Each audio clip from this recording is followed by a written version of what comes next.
ಕೊಡಬೇಕು ಎಂಬುದಾಗಿ ನಮಗೆ ತಿಳಿಸಿಕೊಟ್ಟಿದ್ದಾರೆ. ಅದಕ್ಕಾಗಿ ನಾನು ನಮ್ಮ ಸೇವಕರು ಯಾವ ರೀತಿ ಓದಬೇಕು ಎಂಬುದಾಗಿ ಹೇಳಿಕೊಟ್ಟಿದ್ದಾರೋ ಆ ರೀತಿ ಒಂದು ಸಾರಿ ನಾನು ಬೈಬಲ್ ಅನ್ನ ಓದಿ ನೋಡೋಣ. ಯೆಹೋವ ಇವಳ್ಯಾರು?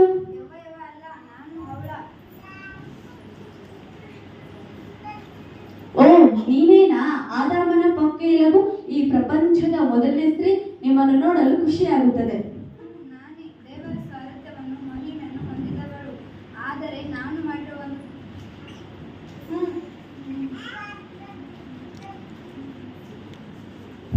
ಯೆಹೋವ ಇವಳ್ಯಾರು? ಅಲ್ಲ, ನಾನು ಅವಳ. ಓ, ನೀನೇನಾ ಆದಾಮನ ಪಕ್ಕೆಯಲ್ಲೂ ಈ ಲೋಕದ ಮೊದಲನೇ ಸ್ತ್ರೀ? ನಿಮ್ಮನ್ನು ನೋಡಲು ಖುಷಿಯ. ನಾನೇ ದೇವರ ಸ್ವಾರಸ್ಯವನ್ನು ಮಹಿಮೆಯನ್ನು ಹೊಂದಿದವಳು. ಆದರೆ ನಾನು ಮಾಡಿರುವ ಒಂದು ತಪ್ಪಿನಿಂದ ಈ ಮಹಿಮೆಯನ್ನು ಕಳೆದುಕೊಂಡೆ. ಸರ್ಪವು ನನ್ನನ್ನು ವಂಚನೆ ಮಾಡಿದ್ದರಿಂದ ದೇವರು ತಿನ್ನಬೇಡೆಂದ ಹಣ್ಣನ್ನು ನಾನು ತಿಂದೆ. ಓ, ನೀನು ಮಾಡಿದ ಒಂದು ದೊಡ್ಡ ತಪ್ಪಿನಿಂದ ಈ ಲೋಕವೆಲ್ಲ ಶಾಪಗ್ರಸ್ತವಾಯಿತು. ನೋಡಿ, ದೇವರು ವಿಧೇಯತೆಗೆ ಮೆಚ್ಚುವಷ್ಟು ಮತ್ಯಾವುದಕ್ಕೂ ಮೆಚ್ಚುವುದಿಲ್ಲ. ಯಜ್ಞವನ್ನ ಅರ್ಪಿಸುವುದಕ್ಕಿಂತ ದೇವರ ಮಾತುಗಳನ್ನು ಕೇಳುವುದು ಎಷ್ಟೋ ಉತ್ತಮವಾಗಿದೆ.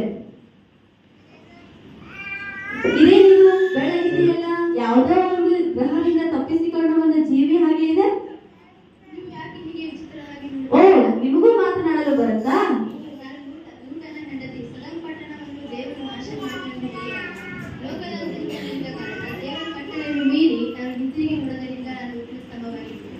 ಓ, ಆ ಅವಳು ಹಣ್ಣು ತಿಂದರಿಂದ ಬಿದ್ದು ಹೋದಳು. ಇವಳು ಲೋಕದ ಆಸೆಗಳಿಗೆ ಒಳಗಾಗಿ ಬಿದ್ದು ಹೋದಳು. ಅದಕ್ಕಾಗಿ ದೇವರು ಲೋಕದ ಆಸೆ, ಲೋಕಗಳಿಗಾಗಿ ನಾವು ಹೋರಾಡೋದನ್ನ ಬಿಟ್ಟು ಬಿಡಬೇಕು ಎಂಬುದಾಗಿ ಹೇಳಿಕೊಟ್ಟಿದ್ದಾರೆ. ಇಲ್ಲ ಆದ್ರೆ ಇಂಥ ಅನಾಹುತಗಳಿಗೆ ನಮಗೂ ಕೂಡ ಆಗಬಹುದು. ನಿಮ್ಗೆಲ್ಲ ಏನೋ ಒಂದು ಶಬ್ದ ಕೇಳ್ತಾ ಇದೆ, ಹಾಗಿಲ್ಲ ಎಲ್ಲೋ ಒಂದು ಚಿಲ್ಲರೆ ಬಿದ್ದ ಕೇಳ್ತಾ ಇದೆ. ನೀವು ಇವಾಗ ಮ್ಯೂಸಿಕ್ ಕ್ಲಾಸಿಂದ ಇಲ್ಲಿಗೆ ಬಂದಿರೋ ಹಾಗಿದೆ. ಓ, ನೀವೇನಾ ಮೋಶೆಯ ಅಕ್ಕ? ಹೌದು, ನನ್ನ ಹೆಸರು ಮಿರಿಯಂ. ನನ್ನ ತಮ್ಮನಾದ ಮೋಸೆ 3 ತಿಂಗಳು ಕೂಸು ಇರುವಾಗ ಅವನನ್ನು ಬುಟ್ಟಿಯಲ್ಲಿಟ್ಟು ನದಿಯಲ್ಲಿ ಬಿಡುವಾಗ ಅವನಿಗೆ ಯಾವ ಕೇಡು ಸಂಭವಿಸಬಾರದೆಂದು ನಾನು ದೂರದಿಂದಲೇ ನೋಡಿಕೊಂಡೆ. ಓ, ಹಾಗಾದ್ರೆ ನಿಮ್ಮ ಅನುಭವ ಚೆನ್ನಾಗಿರ್ಬೋದಲ್ವಾ? ನನಗೆ ಗುಲಾಮತನವೂ ಗೊತ್ತು, ಬಿಡುಗಡೆ ಗೊತ್ತು, ತಿರಸ್ಕಾರವೂ ಗೊತ್ತು, ಹೆಚ್ಚಿಸುವಿಕೆಯೂ ಗೊತ್ತು. ದೇವರ ಅದ್ಭುತ ಮಾಡುವುದನ್ನು ನಾನು ಕಣ್ಣಾರೆ ಕಂಡೇನು. ಓ, ನೀವೇನು ಅಂತದ್ದು ಮಾಡಿದ್ರಿ? ಕೆಂಪು ಸಮುದ್ರವು ಇವಾಗವಾಗ ನಾನು ಮತ್ತು ನನ್ನ ಸ್ತ್ರೀಯರು ತಂಬೂರಿನಿಂದ ನಾಟ್ಯವಾಡಿ ದೇವರನ್ನು ಕೊಂಡಾಡಿ ಬರಲು ಅಲ್ಲಿ ನಾನು ಒಂದು ತಪ್ಪು ಮಾಡಿಬಿಟ್ಟೆ. ಏನು ಅಂತದ್ದು ಮಾಡಿದ್ರಿ? ನನ್ನ ಸಹೋದರಿಯರ ವಿರೋಧವಾಗಿ ಗುಣಗುಟ್ಟಗಳಿಂದ ನನಗೆ ಕುಷ್ಠರೋಗವು ಬಂದಿತ್ತು. ಚಿಚಿ, ಏನು ಕುಷ್ಠರೋಗನ? ಈಗ ಇಲ್ಲ, ದೇವರ ಬಳಿ ಹೋಗಿ ಎಲ್ಲವೂ ಕ್ಷಮಾಪಣೆ ಕೇಳಿ ಸಂಪೂರ್ಣವಾಗಿ ಗುಣ ಹೊಂದಿದ್ದೇನೆ. ನೋಡಿ, ನಾವು ದೇವರ ಕುರಿತಾಗಿ, ದೇವರ ವಿರುದ್ಧವಾಗಿ, ದೇವರು ಅಭಿಷೇಕಿಸಿದವರ ವಿರುದ್ಧವಾಗಿ ನಾವು ಗುರುಮುಟ್ಟುವುದಾದರೆ, ನಮ್ಮ ಸಹೋದರಾಗಿರ್ಬೋದು, ಸಹೋದರಿಯಾಗಿರ್ಬೋದು, ಅವರ ಕುರಿತಾಗಿ ನಾವು ಇದೇ ರೀತಿ ಗುಣಮುಟ್ಟುವುದಾದರೆ ನಮ್ಮಲ್ಲೂ ನಾವು ಗುಣಮುಟ್ಟುತ್ತಾ ಇದ್ರೆ ನಮ್ಮಲ್ಲೂ ಕೂಡ ಇಂತಹ ಕಾಣದ ಕುಷ್ಠಗಳು ಎಷ್ಟೋ ಇರಬಹುದು. ಏನಿದೆ ಇವ್ರ ಕೈಯಲ್ಲಿ? ಇವ್ರ ಹತ್ರ ಇಷ್ಟೊಂದು ಹಣವಿದ್ದರು, ಆದರೂ ಇವರು ಇಷ್ಟು ದುಃಖದಲ್ಲಿದ್ದಾರಲ್ಲ. ನೀವು ಯಾಕೋ ಇಷ್ಟು ದುಃಖಿತರಾಗಿದ್ದೀರಿ? ನನ್ನ ಹೆಸರು ಸಫೇರಳು, ನನ್ನ ಗಂಡನ ಹೆಸರು ಅನನ್ಯ. ನಾನು ದುರ್ಭಾಗ್ಯವಾದ ಸ್ತ್ರೀ, ನಾನು ತುಂಬಾ ಸೋತು ಹೋದವಳು. ನೀವು ಹೀಗೆ ಮಾತನಾಡಲು ಕಾರಣವೇನು? ನನ್ನ ಜೀವಿತವನ್ನು ನಷ್ಟಪಡಿಸಿಕೊಂಡಿದ್ದೇನೆ. ನಾವು ಆಸ್ತಿಯನ್ನು ಮಾರಿ ಸಮವಾಗಿ ಹಂಚಬೇಕಾಯಿತು. ಒಂದು ಒಳ್ಳೆ ಕಾರ್ಯ ತಾನೇ ಮಾಡಿದ್ದೀರಾ? ಆದರೆ ಆ ಬಂದ ಪಾಲಿನಲ್ಲಿ ಅರ್ಥವನ್ನು ಬಚ್ಚಿಟ್ಟುಕೊಂಡು ವರ್ಷದಾತ್ಮನಿಗೂ ಅಪಸಲರಿಗೂ ವಿರುದ್ಧವಾಗಿ ಸುಳ್ಳು ಹೇಳಿದೆವು. ಏನು? ಒಂದು ಸುಳ್ಳು ಹೇಳಿದ್ರ? ಸುಳ್ಳು ಹೇಳಿದರಿಂದಲೇ ಅಲ್ಲೇ ಪ್ರಾಣ ಕಳೆದುಕೊಂಡೆವು. ಏನು? ಒಂದು ಸುಳ್ಳು ಹೇಳಿದ್ರಿಂದ ಇಡೀ ಜೀವನವನ್ನೇ ಕಳೆದುಕೊಳ್ಳಬೇಕಾಯ್ತಾ? ನೋಡಿ, ನಮ್ಮ ಜೀವಿತ ದೇವರ ಮುಂದೆ ಪ್ರತ್ಯಕ್ಷವಾಗಿದೆ. ನಾವು ದೇವರ ಮುಂದೆ ಮುಚ್ಚಿಟ್ಟು ಯಾವುದಾದರೂ ನಾವು ಮಾಡಿದರೆ ಇದೇ ರೀತಿ ನಮ್ಮ ಜೀವಿತವನ್ನ ನಾವು ಕಳೆದುಕೊಳ್ಳಬಹುದು. ಆ ಮಗಳು ದೇವರಿಗೆ ಕೊಡಬೇಕಾದ ಯಾವ ವಿಷಯದಲ್ಲಿ ಸುಳ್ಳು ಹೇಳಿದ್ರೆ, ದೇವರಿಗೆ ಕೊಡಬೇಕಾದದನ್ನು ಕೊಡ್ತೀನಿ ಅಂತ ಹೇಳಿದ್ರೆ ಕೊಡದೇ ಇದ್ದ ಕಾರಣ ಅವಳು ತನ್ನ ಜೀವಿತವನ್ನೇ ನಾಶ ಮಾಡಿಕೊಂಡಳು. ಅದೇ ರೀತಿ ನಾವು ದೇವರಿಗೆ ಕೊಡಬೇಕಾದದನ್ನ ನಾವು ದೇವರಿಗೆ ಕೊಡಲೇಬೇಕು. ಇಲ್ಲವಾದರೆ ನಮಗೂ ಇಂತಹ ಸ್ಥಿತಿಯೇ ಬರಬಹುದು. ಅರೆ, ಇವ್ರ್ಯಾರು? ಇವರು ತುಂಬಾ ಸಂತೋಷವಾಗಿ ಕಾಣ್ತಾರಲ್ಲ. ನಾನು ರೆಬೆಕಳು. ಏನಿದು ನಿನ್ನ ಕೈಯಲ್ಲಿ? ಇದು ನನ್ನ ಜೀವಿತದ ಒಂದು ಸಂಭವವನ್ನು ಸೂಚಿಸುತ್ತದೆ. ಏನಿದು ನಿಮ್ಮ ಕೈಯಲ್ಲಿ? ನಾನು ಒಂದು ದಿನ ಬಾವಿಯಲ್ಲಿ ನೀರನ್ನು ಸೇದುತ್ತಿರುವಾಗ ಅಲ್ಲಿ ಅಬ್ರಾಹ್ಮನ ಸೇವಕನು ನನ್ನನ್ನು ಎದುರುಗೊಂಡು ನನಗೆ ದಯಮಾಡಿ ಸ್ವಲ್ಪ ನೀರು ಕೊಡುತ್ತೀರಾ ಎಂದು ಕೇಳಿಕೊಂಡರು. ಆಗ ನಾನು ಅವರಿಗೂ ಮತ್ತು ಅವರ ಒಂಟೆಗಳಿಗೂ ಬೇಕಾದಷ್ಟು ನೀರನ್ನು ಸೇದು ಕೊಟ್ಟೆನು. ಓ, ಅಷ್ಟು ನೀರು ಸೇದಿ ಕೊಟ್ರ? ನಮ್ಮ ಮನೆಯಲ್ಲಿ ಮೋಟರ್ ಹಾಕ್ಸಿ ಪೈಪ್ ನಲ್ಲಿ ನೀರು ತುಂಬಿಡೋದಕ್ಕೆ ನಮಗೆ ಕಷ್ಟ ಆಗತ್ತೆ, ಅಂತದ್ರಲ್ಲಿ ಅಷ್ಟು ಒಂಟೆಗಳಿಗೆ ನೀರು ಕೊಟ್ಟಿದ್ದೀರಾ. ಅದು ಬಿಡಿ, ನಮ್ಮ ಮನೆಯವ್ರು ಬಂದಾಗ ಒಂದು ಗ್ಲಾಸ್ ನೀರು ಕೊಡೋದಕ್ಕೂ ನಮ್ಗೆ ಕಷ್ಟ ಆಗತ್ತೆ. ಒಳ್ಳೆ ಉಪಕಾರನೇ ಮಾಡಿದ್ದೀರಾ. ಹೌದು, ನಾನು ಮಾಡಿದ ಉಪಕಾರದಿಂದಲೇ ಆ ಸ್ಥಳದಲ್ಲಿಯೇ ನನ್ನ ಜೀವಿತ ಬದಲಾಯಿತು. ನೋಡಿ, ದೇವರ ವಾಕ್ಯದ ಅದಕ್ಕೆ ಹೇಳುತ್ತೆ, ಅತಿಥಿ ಸತ್ಕಾರ ಮಾಡೋದನ್ನ ಮರೆಯಬೇಡ್ರಿ ಅಂತ. ಇವ್ರ್ಯಾರು ಹೊಲದಲ್ಲಿ ಕೆಲಸ ಮುಗಿಸ್ಕೊಂಡು ಸೀದಾ ಇಲ್ಲಿಗೆ ಬಂದಿರೋ ಹಾಗಿದೆ? ಯಾರಮ್ಮ ನೀವು? ಏನಿದು ನಿಮ್ ಕೈಯಲ್ಲಿ? ಇದು ನನ್ನ ಜೀವಿತದಲ್ಲಿ ಸಿಕ್ಕ ಆಶೀರ್ವಾದಕ್ಕೆ ಕಾರಣವಾಗಿದೆ. ನಾನು ರೂತಳು. ಓ, ನಿಮ್ಮ ಅತ್ತೆ ನವೋಮಿ?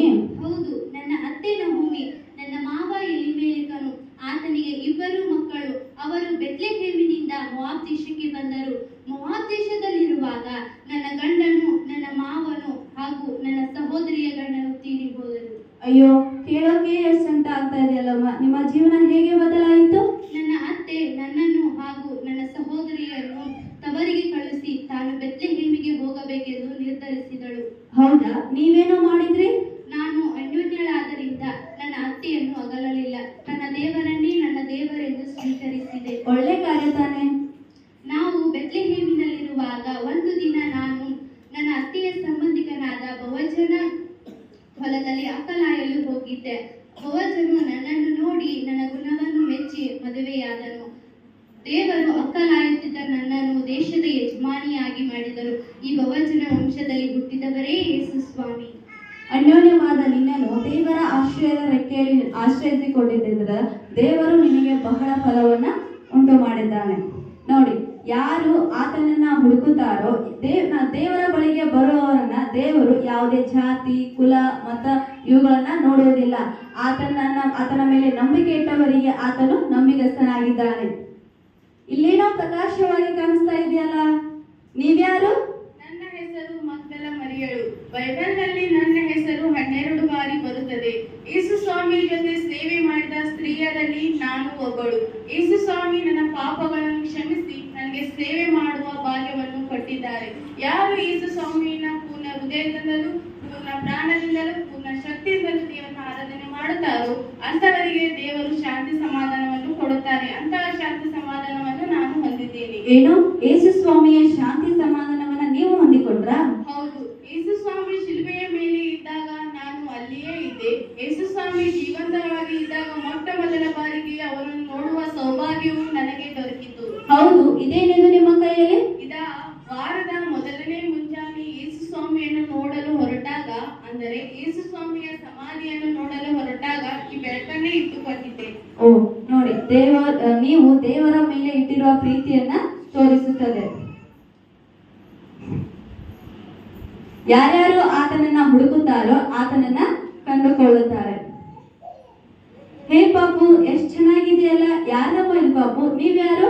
ಇವನು ಸಾಮುವೇಲ, ನಾನು ಹನ್ನಳು. ನಾನು ಬಂಜೆಯಾಗಿದ್ದೆ, ಆದರೂ ದೇವರ ಬಳಿಯಲ್ಲಿ ಪ್ರಾರ್ಥನೆಯ ವಿಜ್ಞಾಪನೆಗಳನ್ನು ಬಿಟ್ಟಿರಲಿಲ್ಲ. ಆಗ ದೇವರಲ್ಲಿ ನಾನು ಒಂದು ಅರಿಕೆಯನ್ನು ಮಾಡಿಕೊಂಡೆ. ಅರಿಕೆನಾ? ಏನದು? ದೇವರು ನನಗೆ ಒಂದು ಮಗುವನ್ನು ಕೊಟ್ಟರೆ ದೇವರ ಸನ್ನಿಧಾನದಲ್ಲಿ ಬಿಡುತ್ತೇನೆಂದು ಅರಿಕೆ ಮಾಡಿಕೊಂಡು ಅದನ್ನು ನೆರವೇರಿಸಿದ ಮೇಲೆ ಮತ್ತೆ ಏನಾಯಿತು? ನೆರವೇರಿಸಿದ ಮೇಲೆ ದೇವರು ನನಗೆ 5 ಮಕ್ಕಳನ್ನು ಕೊಟ್ಟರು. ಓ, ನೋಡಿ, ದೇವರು ಎಲ್ಲರ ಪ್ರಾರ್ಥನೆಯನ್ನ ಕೇಳುವಾತನಾಗಿದ್ದಾನೆ. ಯಾರು ಆತನಲ್ಲಿ ಮನಪೂರ್ವಕವಾಗಿ ಪ್ರಾರ್ಥನೆಯ ವಿಜ್ಞಾಪನೆಗಳನ್ನ ಮಾಡುತ್ತಾರೋ ಅವರಿಗೆ ದೇವರು ಪ್ರತಿಯೊಂದನ್ನ ಅನುಗ್ರಹಿಸಿದ್ದಾನೆ. ನೋಡಿ, ನಾವು ಬೈಬಲ್ ಅನ್ನ ಏಕ ಮನಸ್ಸುಳ್ಳವರಾಗಿ ನಮ್ಮ ಸಭಾಪಾಲಕರು ಯಾವ ರೀತಿ ಓದಬೇಕು ಎಂಬುದಾಗಿ ನಮಗೆ ತಿಳಿಸಿಕೊಟ್ಟದ್ರಿಂದ ಇವತ್ತಿನ ದಿನ ದೇವರು ನಮಗೆ ಎಷ್ಟು ವಿಷಯಗಳ ಕುರಿತು ನಮಗೆ ದೇವರು ಕಲಿಸಿಕೊಟ್ಟಿದ್ದಾರೆ. ಮೊದಲನೇದಾಗಿ ನಾವು 4 ಕೆಟ್ಟ ಮತ್ತು 4 ಒಳ್ಳೆಯ ವಿಷಯಗಳ ಕುರಿತು ಇವತ್ತಿನ ದಿನ ನಾವು ಕಲ್ತೀವಿ. ಅದರಲ್ಲಿ ಮೊದಲನೇದು ಅವಿಧೇಯತೆ. ಅವಳು ದೇವರಿಗೆ ವಿರೋಧವಾಗಿ ಆ ಹಣ್ಣನ್ನು ತಿಂದರಿಂದ ದೇವರಿಗೆ ಅವಿಧೇಯಳಾಗಿ ನಡ್ಕೊಂಡು ಮಾಡಿಕೊಂಡಿದ್ರಿಂದ ಅವಳು ಶಾಪಗ್ರಸ್ತಳಾದಳು. ನಾವು ಕೂಡ ಇವತ್ತಿನ ದಿನ ಏನಾದ್ರೂ ದೇವರಿಗೆ ಅವಿಧೇಯರಾಗಿ ನಡೆದುಕೊಳ್ಳುವುದಾದ್ರೆ, ದೇವರ ಮಾತನ್ನ ಮೀರುವುದಾದ್ರೆ, ಇವತ್ತಿನ ದಿನ ನಾವು ಕೂಡ ಅದೇ ರೀತಿ ಶಾಪಗ್ರಸ್ತರಾಗಬಹುದು. ಅದಕ್ಕಾಗಿ ಪ್ರೀತಿಯ ದೇವರ ಮಕ್ಕಳೇ, ನಾವು ಯಾರು ದೇವರಿಗೆ ಅವಿಧೇಯರಾಗಿ ನಡೆದುಕೊಳ್ಳದೆ ದೇವರ ವಾಕ್ಯಗಳನ್ನ ಯಾವಾಗಲೂ ಧ್ಯಾನಿಸುವವರಾಗಿ ದೇವರ ವಾಕ್ಯಗಳನ್ನ ಕೈಗೊಂಡು ನಡೆಯುವವರಾದರೆ ಇಂತಹ ಶಾಪದಿಂದ ನಾವು ಬಿಡುಗಡೆನ ಹೊಂದಬಹುದು. ನಂತರ ಇನ್ನೊಂದನ್ನ ನಾವು ನೋಡಿದ್ವಿ, ಇನ್ನು ಲೋಕದ ಆಸೆ. ಲೂಟನ ಹೆಂಡತಿಯು ಲೋಕದ ಆಸೆಗಳಿಗೆ ಬಿದ್ದು ಇವತ್ತಿನ ದಿನ ತನ್ನ ಜೀವಿತವನ್ನೇ ನಾಶ ಮಾಡಿಕೊಂಡಳು. ಇವತ್ತಿನ ದಿನ ನಾವು ಲೋಕದ ಆಸೆ, ಹಣ, ಆಸ್ತಿ, ಅಂತಸ್ತು, ಐಶ್ವರ್ಯ ಇವುಗಳ ಹಿಂದೆ ನಾವು ಓಡುವುದಾದ್ರೆ ನಮ್ಮ ಜೀವಿತವೂ ಕೂಡ ಇದೇ ರೀತಿ ಆಗಬಹುದು. ನಾವು ಮೊದಲು ಈ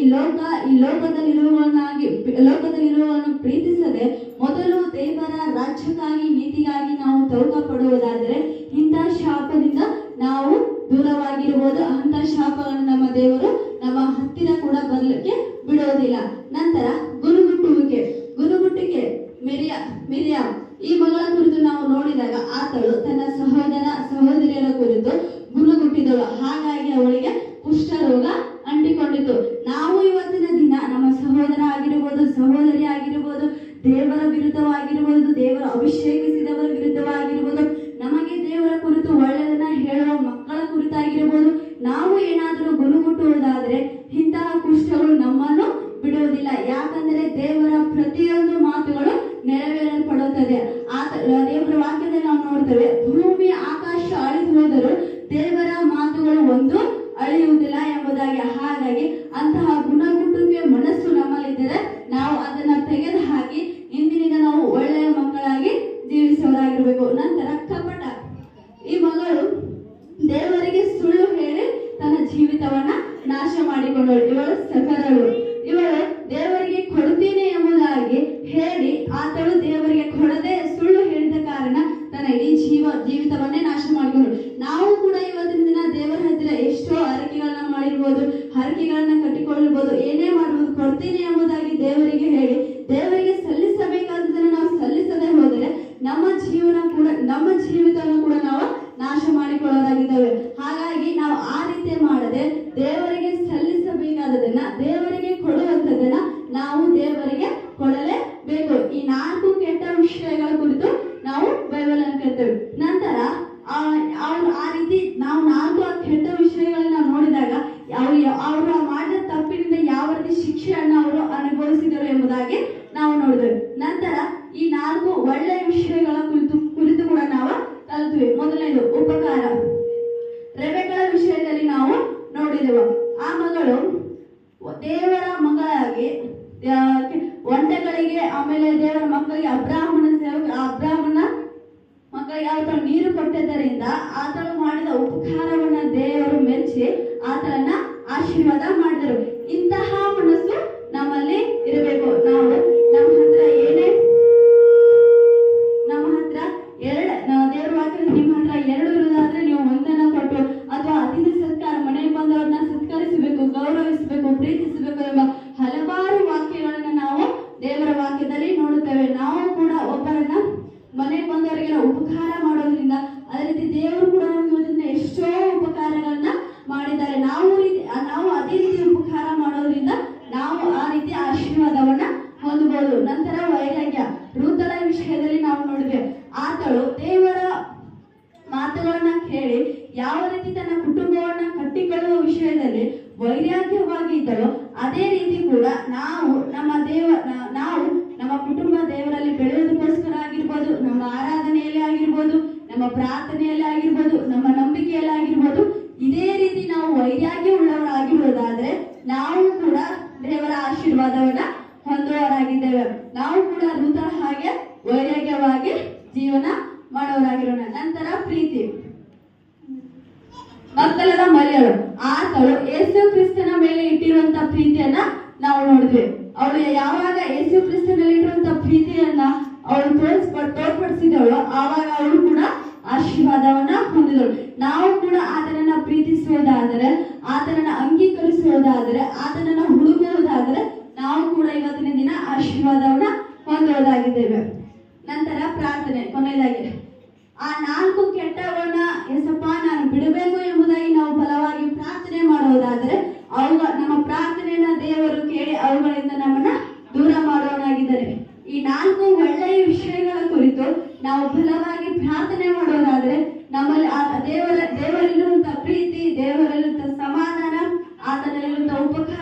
ಆತನಲ್ಲಿರುವಂತಹ ಪ್ರಾರ್ಥನೆ, ಆತನಲ್ಲಿರುವಂತಹ ವೈರಾಗ್ಯವನ್ನ ನಾವು ಹೊಂದಿಕೊಳ್ಳಬೇಕಾದ್ರೆ ನಾವು ಬಲವಾಗಿ ಪ್ರಾರ್ಥನೆಯನ್ನ ಮಾಡುವವರಾಗಿರ್ಬೇಕು.